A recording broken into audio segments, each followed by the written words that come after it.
নবদ্বীপে এক মুহূর্তে আমরা আপনাদের মতো অনুরাগী ভক্তবৃন্দের কৃপা চরণ ধুলি মাথায় নিয়ে আপনাদের আশীর্বাদ নিয়ে আমার আপন গুরু কৃপা নিয়ে শ্রীমতী রাধারানীর কৃপা করুণা নিয়ে আমরা বৃন্দাবনে আসলাম। আলোচ্য বিষয়টা আগেই বলেছি, মানে সকাল থেকে পূর্বরাগ আস্বাদন করছি আমরা। পূর্বরাগ কাকে বলে? উজ্জ্বল নীলমণি গ্রন্থে শ্রীপাদ ধ্রুব গোস্বামী বৈষ্ণব চূড়ামণি তিনি বলেছেন, রতিচ্ছা সঙ্গমা পূর্বম দর্শন শ্রবণাদিজা তয়োন্মিলতি প্রাজ্ঞৈ পূর্বরাগ সৌচ্ছ্বাস। আমার চৈতন্য চরিতামৃতে কবিরাজ গোস্বামীপাদ বলেছেন, সঙ্গ নহে রাগ জন্মে কহি পূর্বরাগ। দর্শন হয়েছে, নাম শ্রবণ হয়েছে, কিন্তু সাক্ষাৎ মিলন হয়নি। তারপরে এখন আবার হবে চিত্তপট দর্শন। তা দেখা যাক আজকে অবস্থাটা কোন পর্যায়ে কোন জায়গায় আছে। বৃষভানু রাজনন্দিনী রাজনন্দিনী রাধারানী আমার রাধারানী আমার পূর্বরাগের দশায় আছে। সখীরাও অনেক কথা বলা বলি করেছে, সখীরাও বলছেন, রাধারানীও বলছে। একে একে রাধারানীর মনের কথাগুলো জানতে চাইছে। কেন? আগে পূর্বরাগে শুনেছে যে রাধারানী লজ্জাবতী, যে রাধারানীর কুল ধর্ম আছে, লজ্জাশীল হেনাগারে বদ্ধ, যে শাশুড়ি ননদী বিবাদিনীর ভয়ে গুটিয়ে থাকে, জড় হয়ে সর হয়ে থাকে, সেই রাধারানী আর চঞ্চলা। আজকে বাদিনীকে ভয় করছে না, মাথায় ঘোমটা দিচ্ছেন না, অঙ্গের বস্ত্র ধুলায় লুটিয়ে লুটিয়ে পড়ছে, ধনী সেদিকে জ্ঞান নাই। রাধারানী কেমন চঞ্চলা দেখে রাধারানী লজ্জা স্বরূপ ত্যাগ করেছে। কেউ বলেছে ভূত প্রেতে ধরেছে, কেউ বলেছে অপদেবতায় ভর করেছে, কেউ বলেছে রাধারানী কোন পরপুরুষের অভিজাত হয়েছে। তাহলে এত কথা আলোচনা আগেই হয়ে গেছে। কিন্তু রাধারানী অবশেষে সখীদের কাছে বলেছে, সখী তোরা কি এই যে আমার মনের কথাটা জানতে চাইছিস, যে আমার কেন এমন হলো, কি করে এমন হলো, আমি কেন এমন আচরণ করছি, এই আসল কথাটা যদি তোদের প্রকাশ করে বলি, এই যে তোরা আমায় এত ভালোবাসছিস আর তোরাও ভালোবাসবি না, তোরাও আমার সঙ্গ পরিত্যাগ করে চলে যাবি। তখন ললিতা বলছে, রাধে তাহলে আরো বেশি করে শুনতে হবে। এমন কি জীবনে রাধারানীর ঘটনা ঘটেছে, এমন কি রাধারানীর ঘটনা হয়েছে যে কথাটা আমরা অন্তরঙ্গ সখী হয়ে আমরা শুনলেও সঙ্গ ত্যাগ করে চলে যাব। এই রাধে, তবে আর গোপন করিস না। বল বল, তোর কি হয়েছে রায়? অন্তত আমাদের কাছে তুই গোপন করিস না। তোর মনের কথা খুলে বল, মনের কথা খুলে বল। তখন রাধা রানী বলে সখী রে, সখী রে, তোরা বারংবার একই কথা জিজ্ঞাসা করছিস, আমি তোদের কিছুই বলতে চাই না, শুধু একটা উপায় বলতে চাই। সখী রে, তোরা কি আমায় একটা উপায় বলে দিতে পারিস? একটা কেন, হাজারটা উপায় বলতে পারি, কিন্তু কি উপায় সেটা তো বলবি। তোরা আমাকে মৃত্যুর উপায় কি বলে দিতে পারিস? ছি বালাই সার, এ কথা শোনাও অলক্ষণে, এ কথা শোনাও পাপ, এ কথা শোনাও অমঙ্গ। কি দুঃখে মরবি তুই? কেন মরবি তুই? আর আমরা তোকে মৃত্যুর উপায় কেন করে দেব? বলছে দেখ, আমি আর প্রাণ রাখতে চাই না। আরে বাবা, কেন প্রাণ রাখতে চাস না? কি কারণে মরতে চাস? কারণটা তো বলবি। কারণ ছাড়া কি মরে নাকি মরতে চাস? তা তোর জীবনে এমন কি ঘটেছে? আর কারোর কাছে বলিস বা না বলিস, অন্তত আমাদের কাছে বল। তখন রাধা রানী আমার মলিন বদনে সখীদের পানে তাকিয়েছে, আঁখি দুটো ছলে ছলে করেছি, আঁখি দুটো অরুণের মতো লাল লাল হয়ে লাল লাল হয়ে গেছে। ললিতা রে, ললিতা রে, আমি কেন মরতে চাই জানিস? চলে এত করে বারবার যখন শুনতে চাইছিস, তবে বলি শোন, ও ললিতায় অভিশাপা, ওরে মরণ মা মানিয়ে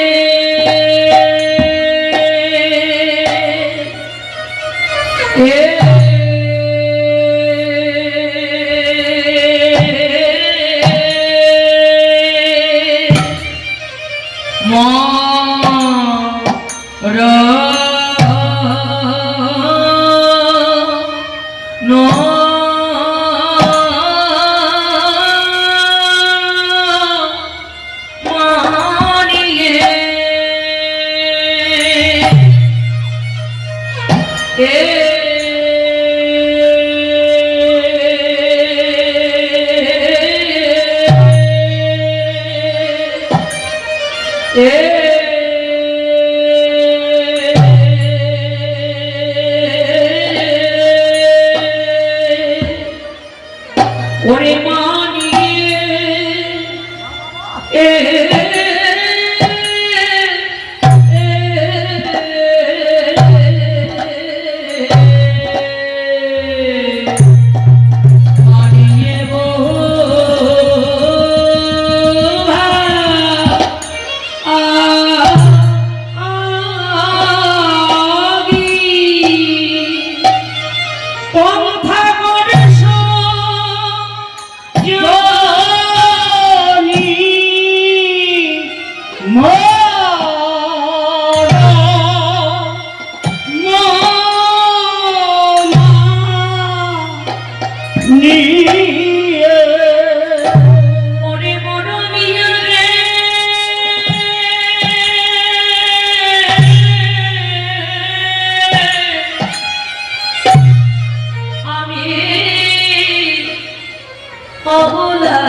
সরলা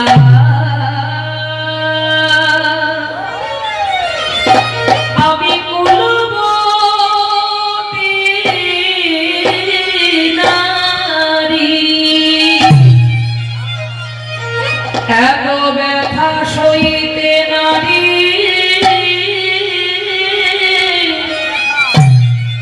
কোনো কথা বলতে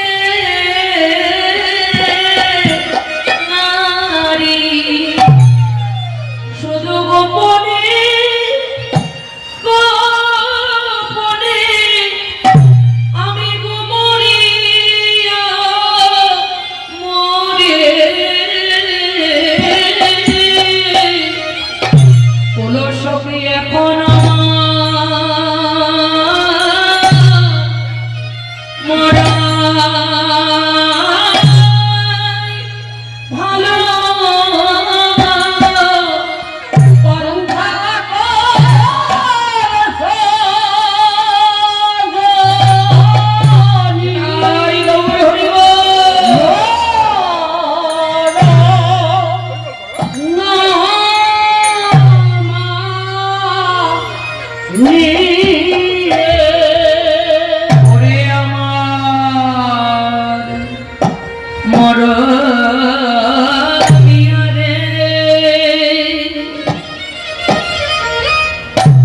আমি অবলা সরলা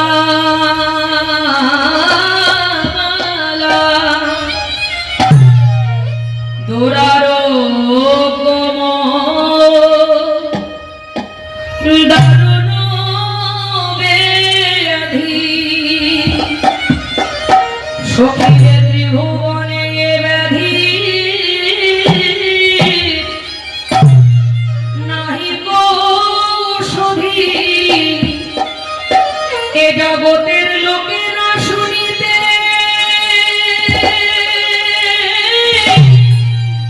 আমার মরণে হতো যদি সখীরে এখন আমার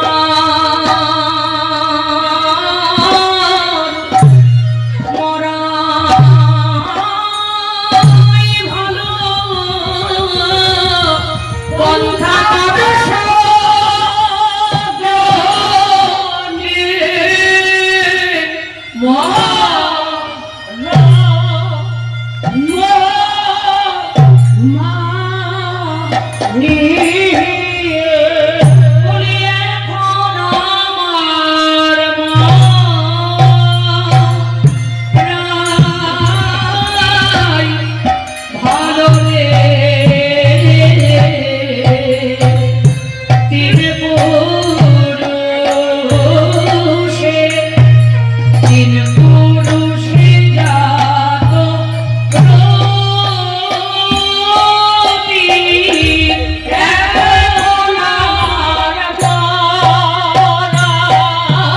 ভালো রে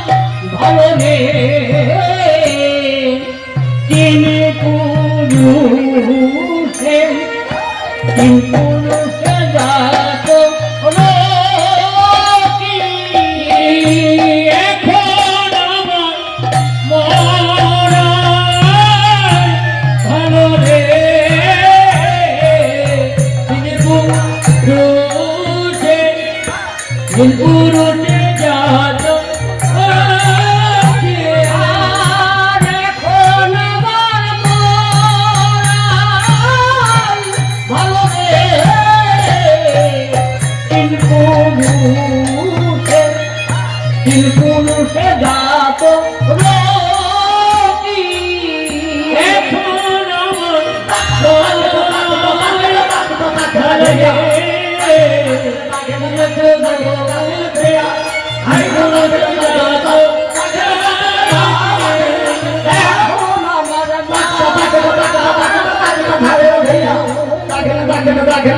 এখন আমার মনে ভালো রে তিনি পুরুষ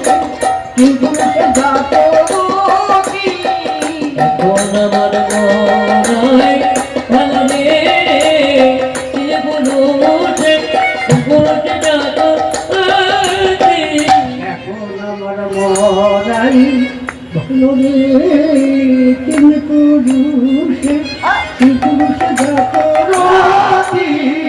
এখন আমার মনে ভালো রে তিনি পুরুষে জাত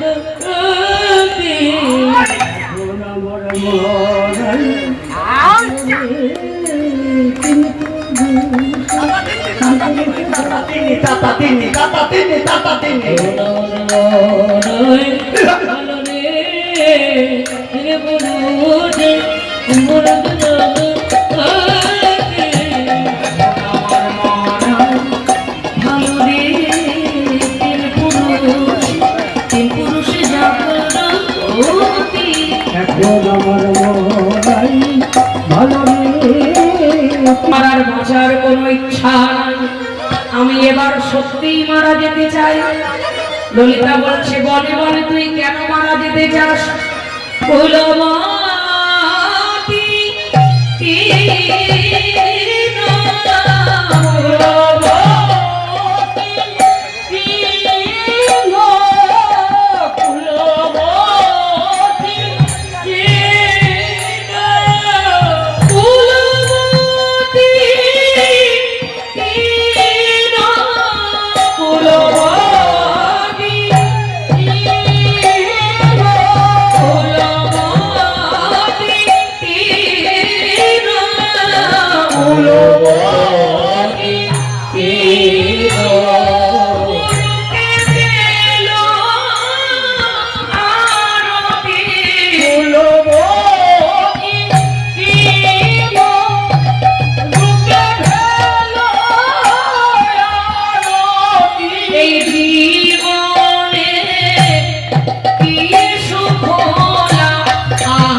রোখে ভেলয়ারতি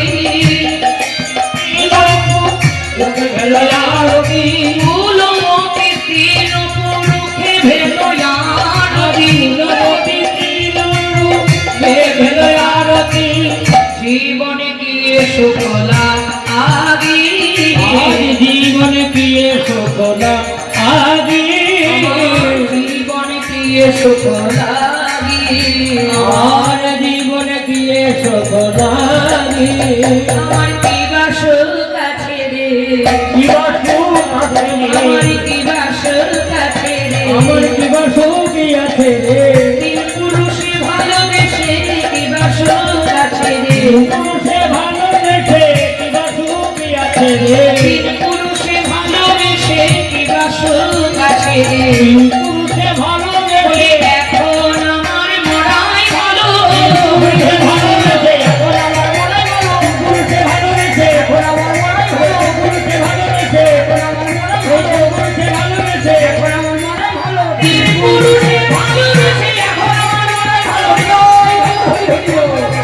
এখন পুরুষে ভালোবেসে পুরুষে ভালোবেসে কি বাসর কাছে রে বাসর কাছে রে জীবনে দিয়ে সুখ লাগি জীবনে দিয়ে সুখ লাগি জীবনে দিয়ে সুখ লাগি। ভারী আশ্চর্য লাগছে না মায়েরা কথাটা? আগো রাধারানী বলছে, সখীরে আমি কেন মরতে চাই জানিস?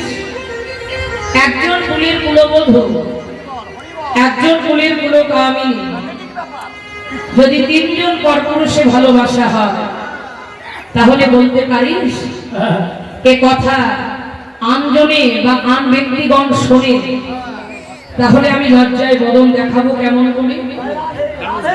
দেখ, আমি মনে করি আমার যে অবস্থা এখন হয়েছে আমার বাঁচার চাইতে মরণই মঙ্গলকর। কারণ আমি যদি বেঁচে থাকি তবে সবার দুর্নাম হবে, এই বৃন্দাবনে লাজের বদন দেখাতে পারবো না। ললিতা বলছে, এই রাধি, এ তুই কেমন কথা বলছিস?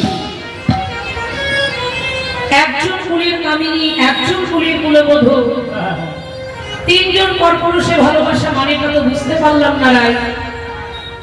কারণ দেখ রাধি, মায়েরা মন তো আমাদের একটা, তাই না? একটা মন একজনকেই দেওয়া যায়, একটা মন তো আর তিনজনকে দেওয়া যায় না। তা আমাদের রাধা কৃষ্ণ ভালো রাজনন্দিনী, সে বলছে তিনজনকে মন দিয়েছে, তিন পুরুষকে ভালোবেসেছে, এ কি করে সম্ভব? এই রাধে, আচ্ছা বলতো দেখি, প্রথম পুরুষের সাথে তোর কোথায় দেখা হয়েছিল, কিভাবে মন দেওয়া নেওয়া হলো, আর কেমন করে তোদের আলাপ হলো? রাধারানী বলে, সখী রে, প্রথম পুরুষের সঙ্গে আমার সাক্ষাৎ দর্শন হয়নি, তবে ভালোবাসা কি করি? আরে যাকে দেখিসনি নয়নে ভালোবাসনি কেমনে? আশ্চর্য কথা। বলি না না, আমি প্রথমে শ্যাম নাম কর্ণে শ্রবণ করেছিলাম। এই নামটি কোথায় পেলি? এই নামটাকে কে শোনালো? কার কাছে পেলি সেই নাম? আর সেই নামটাই বাকি বলছে, সেই নামটা হলো দুটি অক্ষরযুক্ত মধুর শ্যাম নাম। হরিবল হরিবল। শ্যাম নাম? হ্যারি হ্যাঁ, এই শ্যাম নাম তোকে কে শোনালো? একজন বৃদ্ধা তপস্বিনী। একদিন আমি একটা সোনার পুতুল নিয়ে খেলা করছিলাম, আর এক বৃদ্ধা তপস্বিনী এসে আমায় হঠাৎ প্রশ্ন করলো, এই যে রাজনন্দিনী, এই যে তুমি পুতুলটা নিয়ে খেলা করছো, এই পুতুল সুখ তোমার সঙ্গে কথা কয়, তোমার কাছে খিন্ননি চেয়ে খায়, হাসি কাঁদি? তখন আমি বললাম, না, এই সোনার পুতুল তো কথা পায় না, হাসেও না, কাঁদেও না, নাচেও না, গায়েও না। তখন ওই বৃদ্ধা আমাকে বললো, শোনো রাজনন্দিনী, এই পুতুলটা নিয়ে তুমি একবার খেলা করবে, আজকে আমি কাল আসবো, এই পুতুলের সঙ্গে কথা বলবো, দেখবে তো এই সোনার পুতুল তোমার সঙ্গে কথা কয় কিনা। বলে চলে গেল বৃদ্ধা। এইবার আমি ওই সোনার পুতুলকে